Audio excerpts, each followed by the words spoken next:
7 दिन तक गिरिराज जी उठा लेंगे, कालिया नाग को पछाड़ देंगे, लेकिन मधुमंगल सीधामा के आगे ऐसे भीगी बिल्ली बन जाएंगे जैसे जी कितने बलवान है। मधुमंगल सीधामा मन सुखा तन सुखा।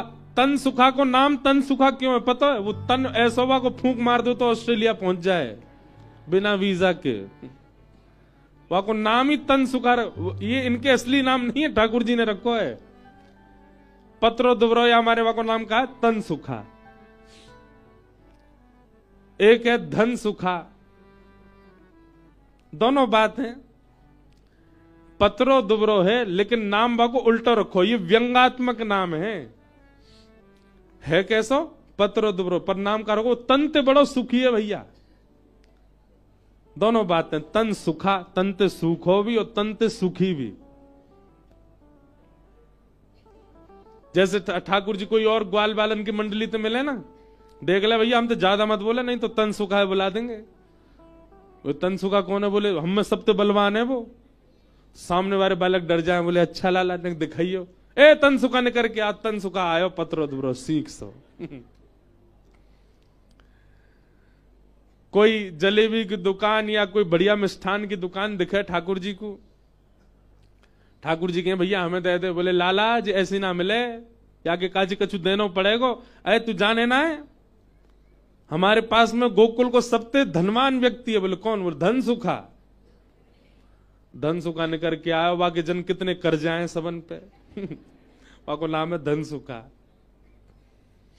एक है ठाकुर जी को सखा, वहां को मुख ऐसो है कि वह देख के यूं लगे कि रो है।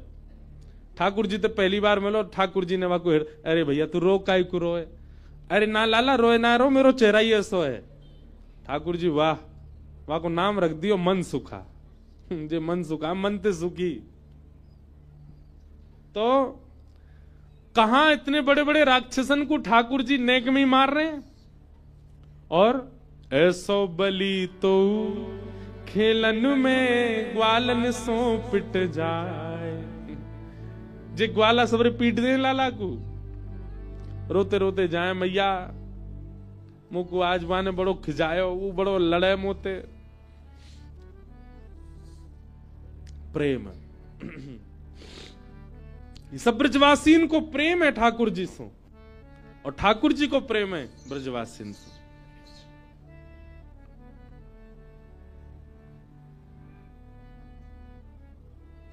प्रेम में प्रभुता छुपाई जाती है। तो गिरिराज जी धारण किए, ब्रजवासी सब बोले लाला तुमको सांची बताना पड़ो, कैसे उठाए तेने? ठाकुर जी बोले कछु माखन को बल बढ़ो, कछु गोपन करी सहाय, श्री राधे जू की कृपा सो मैंने गिरिवर लियो उठाए। भैया कछु तो मुंह में माखन को बल आगो, आप सबन के घर ते माखन चुरा चुराए के खायो, वहां से मुंह में बल आगो। ब्रजवासी बोले और?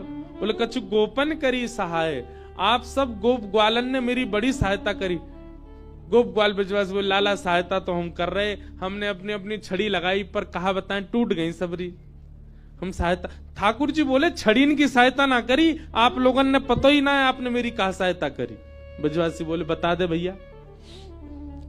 बोले आप सबरे टकटकी लगा के मोह देख रहे, और जब आप सबरे मोह देख रहे तो आप सबन की शक्ति मेरे भीतर आ गई, और आप सबन की शक्ति जैसी मेरे भीतर आई, लाखों ब्रजवासी की शक्ति एक बालक में आ गई, और मैंने गिरिराज जी उठा लिए। ब्रजवासी बोले अच्छा, तभी तो हम कहें आजकल कमजोरी क्यों लग रही है भीतर ते, नेक चलवे में हम हाँप क्यों जाएं, सांस काई को फूल रही है हमारी। अब पता चली जे तो हमारी शक्ति चुराए ले गो लाला। ठाकुर जी बातें सुन के मंद मंद मुस्कारे और प्रेमाश्रु छलक रहे हैं ठाकुर जी के। कितने भोले हैं ब्रजवासी।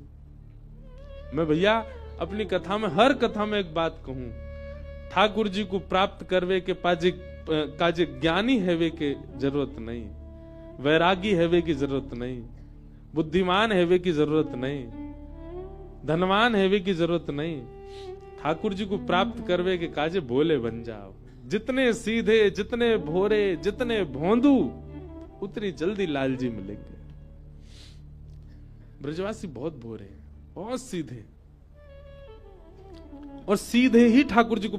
अब देखो लोग बाग आजकल एक नया ट्रेंड चला है, माता पिता बच्चों को समझाते स्मार्ट बनो, हैं दुनिया तुम्हारा दुरुपयोग कर लेगी, थोड़े चतुर बनो, थोड़े ऐसे बनो।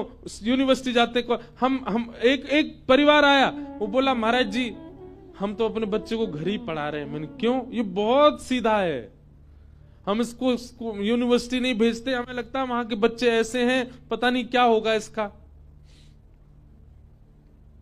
भैया देखो एक बात सुनो, आप चतुर बनोगे, स्मार्ट बनोगे, चाटुकारी आपके अंदर आ जाएगी, क्लेवर बनोगे, आप संसार के प्रिय रहोगे। संसार आपको बहुत प्रेज करेगा, भाई कुछ भी कहो ये आदमी बड़ा चतुर है। चतुर के भी दो अर्थ होते हैं, एक अर्थ तो ये होता है चतुर है इससे सावधान, और दूसरा ये होता है चतुर है मतलब इसको कैसे भी षड्यंत्र में डाल दो ये बच ही जाएगा। चतुर का मतलब कई बार बुद्धिमान भी होता है।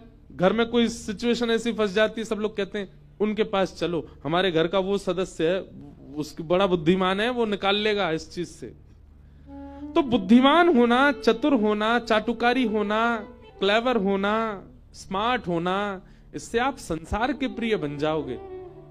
पर अगर श्री कृष्ण के प्रिय बनना हो तो सीधे बन जाओ, भोरे बन जाओ। इसका प्रमाण है उद्धव जी। उद्धव जी बहुत बुद्धिमान है, बहुत ज्ञानी है। वृष्णि नाम प्रवरो मंत्री कृष्णस्य दैत सखा शिष्यो बृहस्पति साक्षात उद्धवो बुद्धि सत्तम। बहुत ज्ञानी है उद्धव, पर ठाकुर जी ने ब्रज भेजा उद्धव को। क्यों? प्रेमी बन के आ, सीधा बन के आ, भोला बन के आ। तब द्वारिका लीला में उद्धव को साथ रखा भगवान ने। तो आपके मन में यदि इच्छा है दुनिया प्रेज करे, मैं सबका प्रिय बनूं, चतुर बनूं, खूब क्लेवर बनूं, पर आपके मन में इच्छा अगर एक ही है कि ठाकुर जी रीझ जाए, मैं श्याम सुंदर से मिलना है, वो उनका मैं सखा बन जाऊं, उनका मैं मित्र बन जाऊं, उनसे मेरा कोई संबंध हो जाए, तो सीधे बन जाओ, सीधे हो जाओ। ठाकुर जी को नदियां प्रिय हैं, कितनी सीधी होती हैं, कुछ भी डाल दो। हम लोगों ने क्या दुर्गति कर रखी है। यमुना जी, कल गंगा आरती में गया था परमार्थ, महाराज जी से रात्रि में चर्चा हुई, बैठ करके मैंने महाराज जी को अपनी एक वेदना बताई। मैंने कहा महाराज जी बोले आप तो ब्रजवासी हैं, आप तो अच्छे, तो मैंने कहा कल आएंगे महाराज जी कथा में। तो मैंने महाराज जी से कहा महाराज जी ब्रजवासी हैं, ब्रज में जन्म हुआ है, पर पिछले 10 सालों से मैंने भी यमुना जी का आचमन नहीं किया, हम कर ही नहीं सकते, ऐसा स्वरूप हो गया यमुना जी का।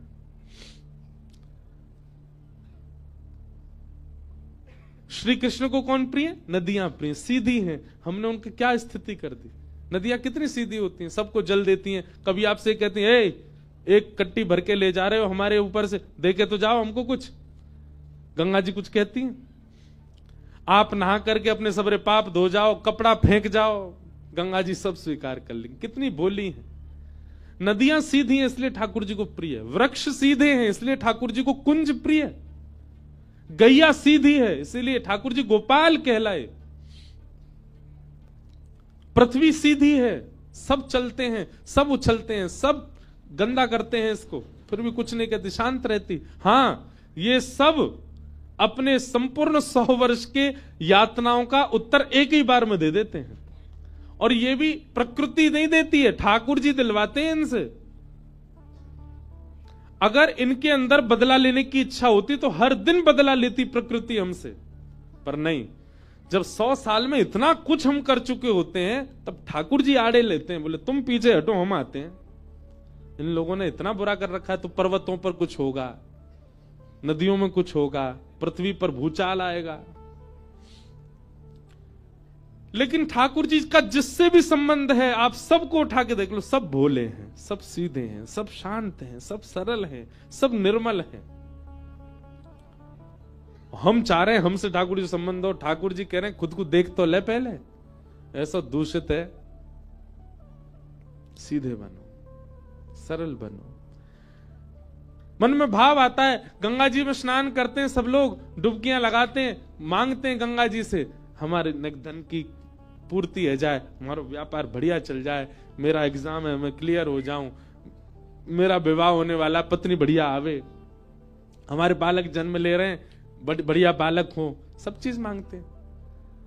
पर पता नहीं क्यों मेरा मन होता है ये संसार मत मांगो, ये तो आपको मिलेगा, जो लिखा है सब मिल ही जाएगा, आपके कर्तव्यों से मिलेगा।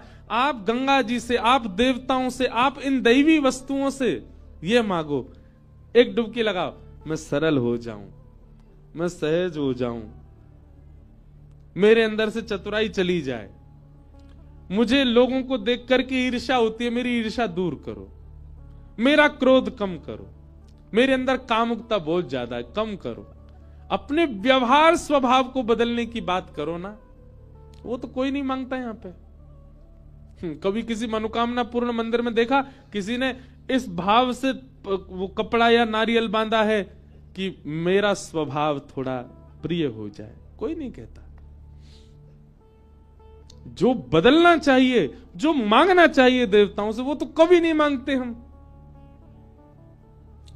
एक आप लोग अगर इधर जाएंगे ना, क्या कहते हैं, नैनीताल से ऊपर कमाऊ क्षेत्र, ये पौड़ी गढ़वाल है, वहां कमाऊ क्षेत्र में एक देवता हैं, उनका नाम गोलू देवता क्या नाम है?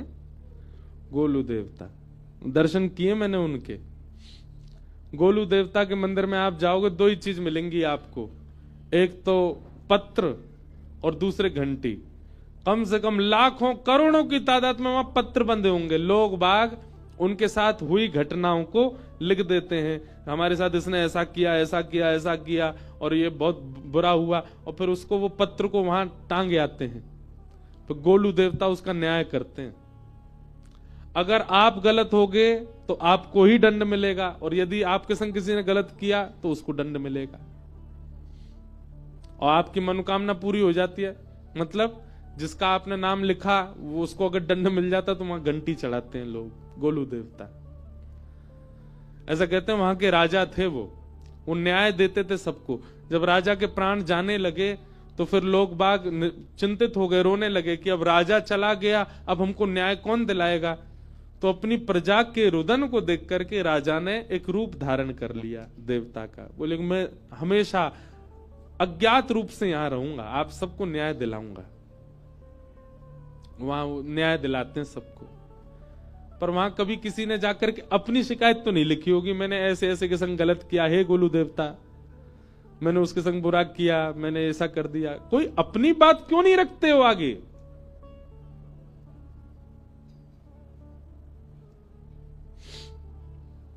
सीधे बन जाओ। भगवान ने गिरिराज जी धारण किए और ब्रजवासी सब खड़े हैं।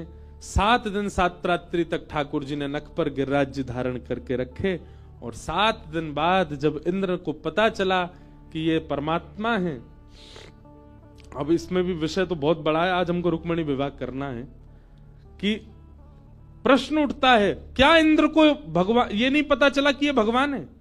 7 वर्ष का बालक 21 किलोमीटर लंबे चौड़े गिरिराज पर्वत को धारण करके खड़ा है, इंद्र को यह बात पता नहीं चली कि यह सामान्य बालक नहीं हो सकता। इस पर हम सब की दृष्टि कभी नहीं गई। हम सब तो हमेशा ये सुनते आए, कहते आए कि भैया 7 दिन तक ठाकुर जी ने गिरिराज जी, इंद्र को पता नहीं चला भाई ये बालक नहीं कर सकता, ये निश्चित ही कोई परमात्मा है। ये बात पता चली किसको? जयदेव महाप्रभु को।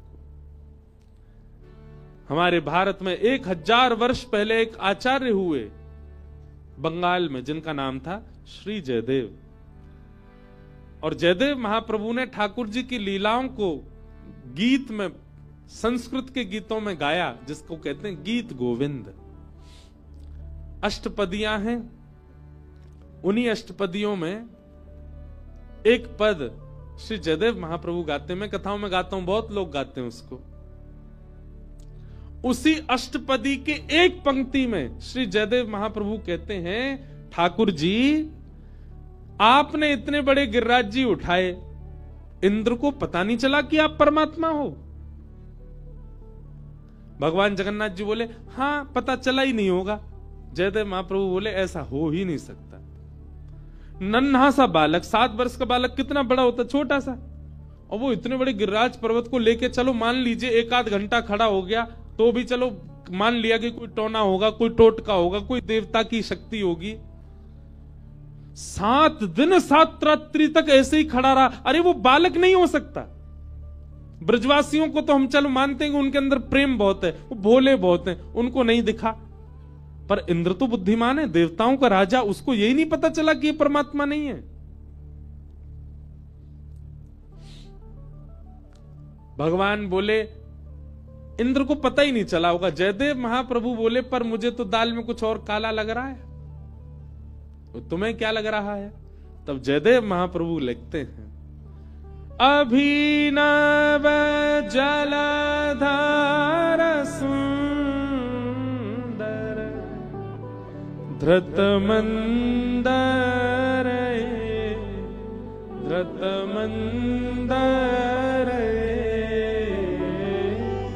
श्रीमुख चंद्र चकोर जय जय देव हरे। श्रीमुख चंद्र चकोर जय जय देव हरे। जयदेव महाप्रभु कह रहे हैं, अभिनव जल के समान नील वर्ण के श्री कृष्ण ने इतने बड़े गिरिराज पर्वत को धारण किया और 7 दिन 7 रात्रि तक इंद्र वर्षा ही करते रहे, उनको पता नहीं चला ये परमात्मा है। तो जयदेव महाप्रभु कहते हैं, इंद्र को तो 7 मिनट में ही पता चल गया था कि ये परमात्मा है। 7 दिन नहीं, 7 मिनट में ही पता चल गया था कि ये परमात्मा है, गिरिराज जी धारण जिन्होंने किया है। तो फिर वो 7 दिन तक वर्षा क्यों करता रहा? जयदेव महाप्रभु कहते हैं, बोले मुझे तो ऐसा लगता है जब ठाकुर जी ने गिरिराज जी उठाए तो सब ब्रजवासियों ने ठाकुर जी को घेर लिया और ठाकुर जी के श्री स्वरूप के सामने, बिल्कुल नेत्रों के सामने वृषभानुनंदिनी श्री किशोरी जी खड़ी हैं। उनके रूप को देखने में ठाकुर जी को इतना सुख मिला, इतना सुख मिला। ठाकुर जी ने 7 मिनट में जैसे इंद्र को पता लगा कि ये परमात्मा है, इंद्र तो वर्षा बंद कर रहा था, ठाकुर जी ने कही, ए इंद्र अपने सबरे भंडार खोल दे, जितनी है सके उतनी वर्षा कर दे। आज किशोरी जी के रूप को देखवे को समय मिलो है, आज जी भर के किशोरी जी को देखवे को अवसर मिलो है। जब तक तेरी वर्षा को जल खत्म नहीं आ जाए तब तक करते ही रहियो, ताकि मैं किशोरी जी को देखता रहूं। प्रश्न हुआ, क्या ठाकुर जी 7 दिन में रीझ गए, बस किशोरी जी को 7 ही दिन तक देख पाए? क्या इतना ही रूप लावण्य था किशोरी जी का कि 7 दिन में ठाकुर जी का मन भर गया? नहीं, ठाकुर जी को मन ना भरो तो इंद्र को भंडार खत्म है गो। इंद्र के पास जलाशय खत्म हो गया, ठाकुर जी तो अब भी यूं ही खड़े। थोड़ी देर बाद सब ब्रजवासी अब लाला अब जा गिरिराज जी नीचे धर दे। क्यों? काहे को? वर्षा बंद है गई अब बाहर। ठाकुर जी ने भ्रगुटी टेढ़ी कर गई तो समझ में नहीं आई, तो मैंने कही खूब बरसई हो। इंद्र बोलो जय जय, जितनो एक सांबर तक में बरसानो चाहिए उतनो पूरा बरसा दियो मैंने, मुंह पे खत्म है, जल ही ना है बच्चों। तब 7 दिन बाद ठाकुर जी ने गिरिराज जी नीचे धरे। ये भेद किसने खोला? जयदेव महाप्रभु। इसलिए श्री राधे जू की कृपा से मैंने गिरिवर लियो उठा, किशोरी जी की कृपा से मैंने गिरिराज जी उठा। बोलो गिरिराज धरण की, श्याम सुंदर श्री यमुने महारानी की, गोवर्धन नाथ की, गिरधर लाल प्यारे की, पूछरी के लौठा की हुप हुप प्यारे, क्या बात है वंशी वारे। ठाकुर जी ने गिरिराज धारण किए। ऐसे गिरवर धारण की लीला सुनाई। अब आगे रासपंच अध्याय का प्रसंग आया। भगवान ने गोपियों के संग रास किया। अब विस्तार में ज्यादा नहीं करूंगा, पर थोड़ा सा भाव कहूं। मैं हर कथा में ही कहता हूं, रस और रास ये दो शब्द हैं। रस का अभिप्राय होता है, बहुत ध्यान से सुनिएगा, रस का अभिप्राय होता है आप भगवत मिलन की इच्छा रखते हो, वो रस है। पर ठाकुर जी आपसे मिलन की जब इच्छा रखते हैं, वही रास है। हम स्वयं का निर्माण ऐसा करें, स्वयं की भक्ति ऐसी करें, स्वयं का भजन ऐसा करें, स्वयं का जीवन ऐसा बना लें कि ठाकुर जी इच्छा रखें मुंह से मिलवे की, वही रास है। आज रास का प्रसंग आया। गोपियां अब उस स्थिति में आ चुकी हैं, ठाकुर जी उनसे मिलने का मन बना रहे हैं। भगवान पिता रात्रि शरदोत्फुल्ल मल्लिका विक्षरंतुम मनश्चक्रे योग मायाम उपाश्रित। स्पष्ट लिखा है रासपंच अध्याय में, गोपियों ने ठाकुर जी के संग रास करने का मन बनाया, ये एक पक्षीय बात है। पर यहां स्पष्ट श्री शुकाचार्य जी कहते हैं, भगवान पिता रात्रि शरदोत्फुल्ल मल्लिका विक्षरंतुम मनश्चक्र। ठाकुर जी ने मन बनाया गोपियों के संग रास करने का। ये बहुत ऊंची बात है। इसको सामान्यतया सुन रहे हो इसलिए सामान्य लग रही है आपको। आप बद्रीनाथ जाने का मन बनाओ, समझ में आता है, पर बद्रीनाथ जी आपके घर आवे को मन बनाए, ये विशेष बात है कि नहीं? आप वृंदावन जाओ, एक बात है, पर अब देखो एक और बात समझो। आप गंगा जी के पास आओ, ये रस है, और गंगा जी आपके पास आ जाएं, ये रास है। ये रास किसके साथ हुआ? भगीरथ जी के साथ हुआ। भगीरथ जी के बुलावे पर, उनकी पीढ़ियों के आवाहन पर श्री गंगा जी जहां जहां से भगीरथ जी लेके गए, तहां तहां से गंगा जी चलती चली गई। उनके साथ रास हुआ। हम लोग केवल रस का अनुभव कर पाते हैं, हमारे साथ रास नहीं हुआ है। रास का मतलब है कि हमसे प्रसन्न हो गए ठाकुर जी और हम पर कृपा करके हमारे पास आ गए, तब रास समझो। रास का अनुभव कैसे कर सकते हो आप? मैं बताता हूं कथा में कि जब भी वृंदावन जाओ, पहले से ही कुछ विचार करके जाओ। वृंदावन जाएंगे तो मौसम ऐसा होगा, वृंदावन जाएंगे तो वायु ऐसी बह रही होगी, वृंदावन जाएंगे तो श्री बिहारी जी के दर्शन करने जाएंगे, वहां ऐसी भीड़ होगी, लोगों के मुख से ऐसे नाम प्रकट हो रहे होंगे। और श्री वृंदावन बिहारी जी का जब हम दर्शन करेंगे तो बिहारी जी की पोशाक ऐसी होगी, बिहारी जी के वस्त्र ऐसे होंगे, बिहारी जी का श्रृंगार मुकुट ऐसा होगा। वृंदावन में हमको ये पाने को मिलेगा, हम स्वयं नहीं जाएंगे पाने, कोई हमको दे जाएगा कि लो ये पालो।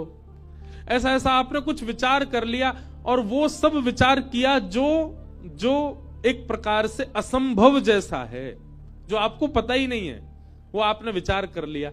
अब जब आप वृंदावन गए और वहां आपकी विचार की हुई वस्तुएं मैच होने लग जाएं, तो समझ जाना आपके संग रास हुआ है, आपके संग रास हो रहा है। रस और रास, रस में प्रयास आप करते हैं और रास में प्रयास ठाकुर जी करते हैं। यही है रस में और रास में अंतर।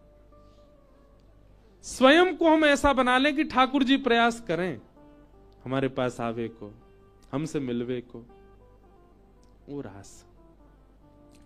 गोपियों ने अपना ऐसा निर्माण किया, सब गोपियां आनंदित हो गईं।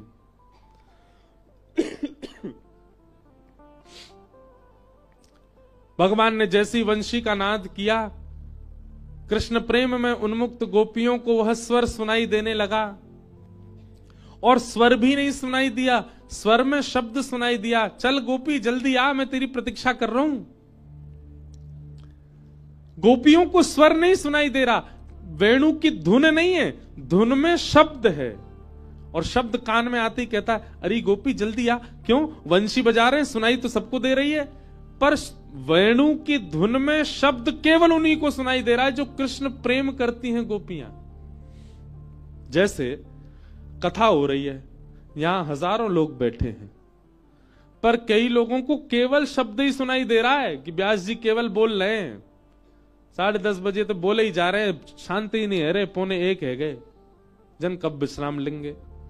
कई लोगों को लग रहा है केवल शब्द का वाचन किया जा रहा है, पर यहां बैठे कई लोगों को ऐसा अनुभव हो रहा होगा कि व्यास तो माध्यम है, इंद्रेश जी तो माध्यम है, इनकी वाणी तो माध्यम है, पर इनके मुख से जो शब्द है ना, ये श्री कृष्ण ही बोल रहे हैं और ये मेरे लिए ही बोल रहे हैं। ताली तो सबने ऐसी बजाई जिस सबन को यही लग रहा हो, पर सबको नहीं लग रहा है। हम जानते हैं 1000 लोगों में ज्यादा से ज्यादा 4 लोगों को अनुभव ऐसा होता है कि कथा मेरे लिए कही जा रही है। यहां जो कुछ भी कहा जा रहा है वो शब्द श्री कृष्ण मेरे परिवर्तन के लिए प्रकट कर रहे हैं।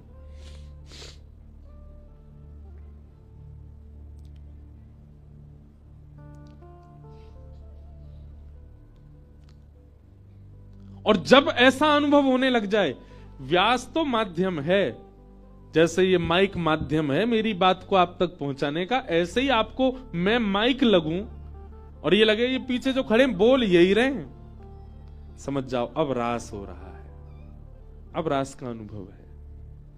और ये रास का अनुभव सबको नहीं होता।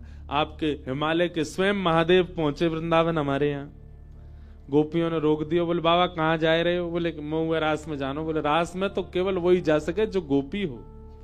इसका मतलब क्या है? रास का अनुभव किसको हो सकता है? जो गोपी है।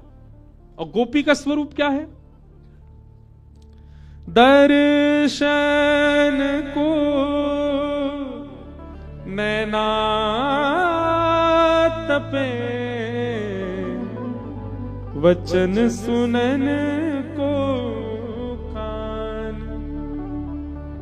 मिलवे को हियरा तपे, हिय के जीवन प्राण, गोवर्धन वासी सावरे, गोवर्धन वासी। ये गोपी है जिसके नेत्र व्याकुल रहते हैं कृष्ण को देखने को, जिसकी जिह्वा व्याकुल रहती है उनके नाम को गाने के लिए, जिसके कान व्याकुल रहते हैं कथा श्रवण के लिए, जिसके पैर व्याकुल रहते हैं प्रदक्षिणा के लिए, जिसके हाथ व्याकुल रहते हैं सेवा और स्पर्श के लिए श्री कृष्ण के, उसी को गोपी कहते हैं। और हम गोपी नहीं हैं, हम सब गोपी नहीं हैं। हम बिना कृष्ण के रह लेते हैं। हमें दर्शन को ना मिले ठाकुर जी चलेगा काम, सुनने को ना मिले कथा चलेगा काम, प्रसाद ना मिले चलेगा काम, पैर प्रदक्षिणा ना करें चलेगा काम, सेवा ना हो हाथ से चल जाता है हमारा काम। हम गोपी नहीं है। गोपी कौन? जो रह ही ना पाए श्री कृष्ण के बगैर। सर्वांगीण इंद्रियों में केवल एक रस जाता है और वो रस है श्री कृष्ण, वो है गोपी। जब महादेव गोपी बने तब रास में प्रवेश मिला। गोपियां सब रास कर रही थी ठाकुर जी के साथ, तभी गोपियों को अभिमान हो गया कि हम सब परम सुंदरी हैं, इसलिए हमारी सुंदरता पर श्री कृष्ण रीझ गए। अब आप कहेंगे महाराज गोपियों के अंदर यह विकार कैसे आ गया? गोपियां तो अनन्य पूज्या हैं, गोपियां तो अनंत पूज्या हैं, फिर उनके मन में यह विकार कैसे आ गया कि हम बहुत सुंदर हैं? और जब ये विकार उनके भीतर था तो फिर ठाकुर जी ने उनके संग रास क्यों किया? बंधुओं, कई लीलाएं मुझे और आप सबको समझाने के लिए होती हैं। ये गोपियों के अंदर मान आना कि हम बहुत सुंदर हैं, ये इसलिए हुआ कि हम आप सब समझें।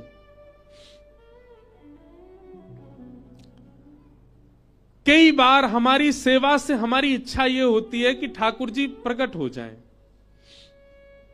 मैं एक बात कथा में बता रहा था कि एक बार मैं और मेरे लाल जी, हम दोनों विदेश, अकेले मैं और लाल जी, और कोई नहीं।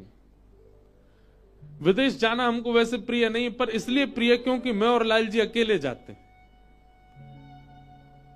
सेवा बहुत बढ़ जाती है, पर हम ही करते हैं, हमारी गोद में ही बैठते हैं। अब यहां तो सब लोग हैं, सब सेवा करते हैं। अब हम कथा करते हैं, लाल जी यहां से वहां भी आ जाते हैं, कई बार सब होता। पर विदेशों में तो यह है कि लाला खावे को भी मेरे हाथ थे, सोवे को भी मेरे हाथ थे, उठे को भी मेरे हाथ थे, श्रृंगार भी मेरे हाथ थे, जाए को भी मेरे हाथ थे। और फ्लाइट में हम जाते हैं तो हमारा एक अद्भुत है, ठाकुर जी की एक ऐसी बनी हुई है, यहीं बैठ जाते हैं छाती में ही। उसमें एक बड़ी झीनी सी एक जाली है, उसमें से ठाकुर जी देखते रहते हैं बाहर, और ऐसे हम धीरे से ऐसे पटका से ढक लेते हैं, तो लाल जी पता ही नहीं चलता किसी को कि यहीं बैठे हैं। तो विदेश यात्रा में ये सुख रहता है, लाल जी संगी रहते हैं। तो एक बार हम जा रहे थे, रात्रि का समय, सब सो रहे हैं हवाई जहाज में, मैं और लाल जी दोनों बैठे। थोड़ी देर बाद पता नहीं एक मन में भाव आया, मैं, लाल जी आप ऐसे ही रहते हो हमेशा, हाथ पांव दुख जाते होंगे आपके, या हाथ नीचे कर ले हो, और मैं कोई तो ना कहूंगा, चिंता मत करो, मैं कोई ना बताऊंगा। आज तो कोई देख भी ना रहो आपको, मैंने इतनी सेवा करी आपकी, न एक तो प्रसन्नता दिखाए दो कि आपने हाथ नीचे कर लिया, फिर ऊपर कर लियो, एक क्षण नीचे करके फिर ऊपर कर लियो, बिल्कुल सहज हो जाओ। जैसे एक प्रेम करने वाला दूसरे प्रेम करने वाले से कहता है कि तुम सहज हो जाओ, अब मैं केवल तुम्हारा हूं, तुम चाहे मुझसे जो कहो, चाहे मुझे जो बोलो, वैसे ही मैं ठाकुर जी से बोला कि अब आप सहज है जाओ। बहुत देर लीला चली, थोड़ी देर मैंने आंख बंद करी, अच्छा मैं ठाकुर जी 10 तक गिनती गिनना है, हाथ नीचे कर लियो एक बार, और 10 गिन के जैसी आंख खोलूंगा, एक बार ये हाथ यूं दिखाई दियो, फिर ऊपर कर लियो, कोई से नहीं कहूंगा। खूब हाजी हजूरी कर ली, खूब पाम पूज लिए, खूब प्रार्थना कर ली, खूब बात कर ली, ठाकुर जी ने हाथ नीचे नहीं कियो। ठाकुर जी को बगल में सिंहासन वह में पौड़ा दिए, आंख बंद करके जैसे मैं थोड़ी देर लेटो, तो अपने आप ही अंदर से ऐसा स्वर आया, ऐसी एक, मतलब अपने आप मेरा ही स्वर था, मेरी ही भावना थी, पर अंदर से ऐसी भावना आई मानो ठाकुर जी यूं कह रहे हैं, मैंने अगर हाथ नीचे कर दियो तो सबसे पहले कथा में जाके सुनावे वो सबन को, मेरे लाला ने हाथ नीचे कियो। अच्छा, हाथ नीचे करवे से कोई दिक्कत नहीं है, पर ठाकुर जी को हाथ नीचे करने में, चलने में, फिरने में, उछलने में कोई दिक्कत नहीं है। ठाकुर जी को केवल एक चीज से दिक्कत है, मैं आपको बता भी दूं, उससे भी ठाकुर जी को कोई दिक्कत नहीं है। ठाकुर जी को दिक्कत यह है कि मैंने आके आगे हाथ नीचे कर लियो, या बात को कहीं आपको अभिमान नहीं है जाए कि देखो मेरी भक्ति से मेरे लाला ने हाथ नीचे किया। ठाकुर जी को इस बात की चिंता रहती है कि अगर मैं कहीं असहज भयो तो कहीं मेरे अर्चक को मान नहीं है जाए। मेरी भक्ति की पराकाष्ठा देखो, ठाकुर जी ने हाथ सीधे कर ली। यही बात रास में समझा रहे हैं। गोपियों के संग रास करते करते करते करते गोपियों को जब ये मान हुआ कि हम बहुत सुंदरी हैं, ठाकुर जी ने मानो हम सबको संकेत किया, मैं इसीलिए सहज नहीं होता क्योंकि मेरे सहज होते ही अर्चक को ये मान हो जाता है कि वो कुछ है।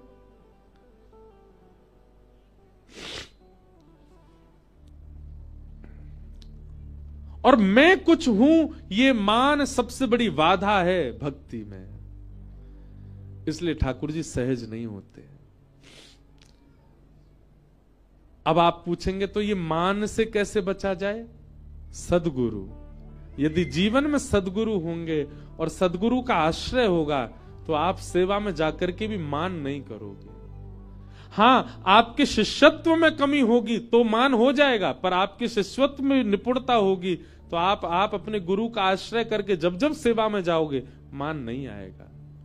गोपियां बिना गुरु आश्रय के इस रास में चली गईं, और रास की आचार्य या रास की गुरु कौन है? श्री राधा रानी। सब गोपियां विलाप करती करती किशोरी जी के पास गई हैं। हे सुन राधिका दुलारी, तेरे द्वार का भिखारी हूँ मैं, शाम का पुजारी,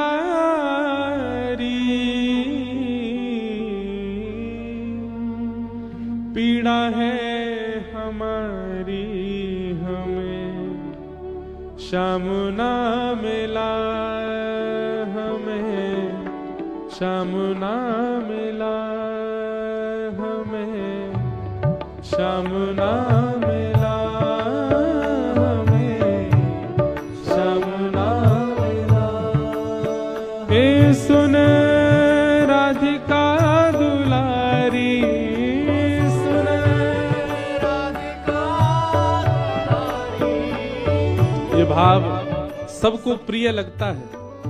गंगा जी के तट पर, यमुना तट पर किशोरी जी से प्रार्थना गोपियां कर रही हैं। हम गंगा तट पर प्रार्थना महादेव से करें, क्योंकि महादेव भी रास की एक गोपी हैं। हम भी प्रार्थना करें, और ये प्रार्थना नेत्र बंद करके हो, चित्त में श्यामा श्याम का स्मरण करके हो। सब लोग भाव से सुन राधिका दुलारी, सुन राधिका दुलारी, तेरे द्वार का भिखारी, तेरे द्वार का भिखारी, तेरे श्याम का पुजारी, पीड़ा है हमारी हमें श्याम ना मिला, हमें श्याम ना मिला, श्याम ना मिला, हमें श्याम ना मिला, हमें श्याम ना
सोचते थे कहाँ कहीं कुंजल में होगा, सोचते थे कहाँ कहीं कुंजल में होगा, हम सोचते थे कहाँ कहीं कुंजल में होगा,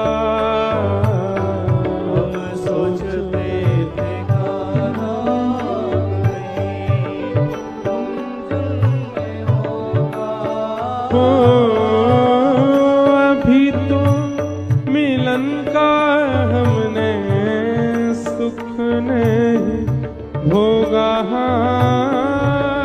अभी तो मिलन का हमने सुख नहीं भोगा, अभी तो मिलन का हमने सुख नहीं भोगा, अभी तो मिलन का हमने सुख नहीं भोगा। सुन के प्रेम की परिभाषा,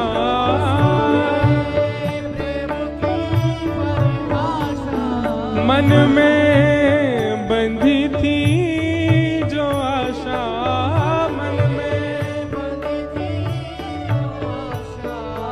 आशा हुई रे निराशा, झूठी दे गया दिलाशा हमें, श्याम ना मिला हमें, श्याम ना मिला हमें, श्याम ना मिला हमें, श्याम ना मिला।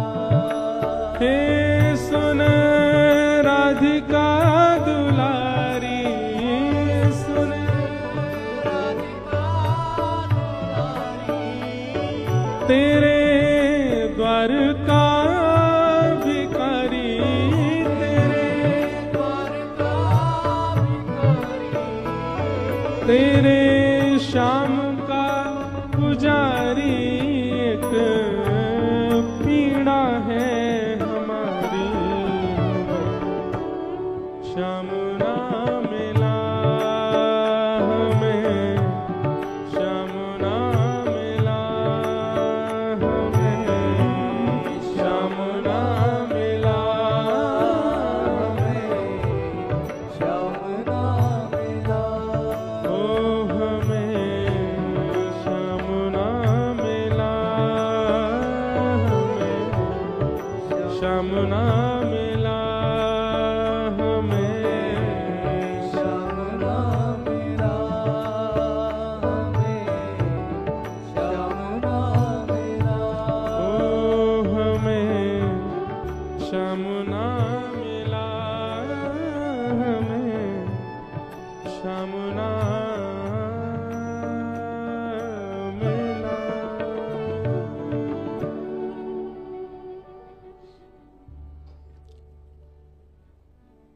जब भी कभी सेवा में मान आता है ना बंधुओं, चाहे मुझे कथा करते समय ऐसा लगने लगे कि मैं कितना ज्ञान दे रहा हूं, आपको कथा सुनते सुनते ऐसा लगने लगे कि आप कितने भक्त हो, सेवा में कभी भी मान आए, मान आते ही अपने गुरुदेव का स्मरण करो।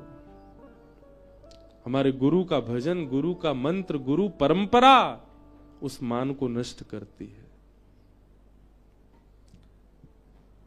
गुरु का स्मरण हर समय करना चाहिए, पर जब मान आवे चित्त में, मान आने से ठाकुर जी तो दूर चले जाते हैं, तो उनका स्मरण कैसे करोगे? पर गुरु नहीं जाते, इसलिए गुरु स्मरण करो। गोपियों ने आचार्य गुरु स्वरूपा श्री किशोरी जी की शरण ली, और तब किशोरी जी की कृपा से गोपियों ने गोपी गीत गाया। जयति तेधिकम जन्मना ब्रजः श्रयत इंदिरा सस्वदत्रिहि दैतदृश्यता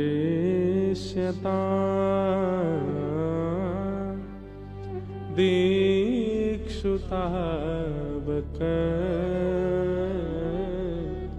स्त्वयि धृता सव स्वां विचिन्वते।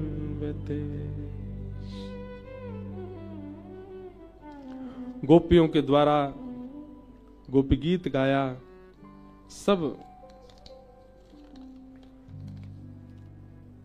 गोपियां रुदन करने लगी। रुरुदो स्वस्वरम राजन कृष्ण दर्शन लालसा।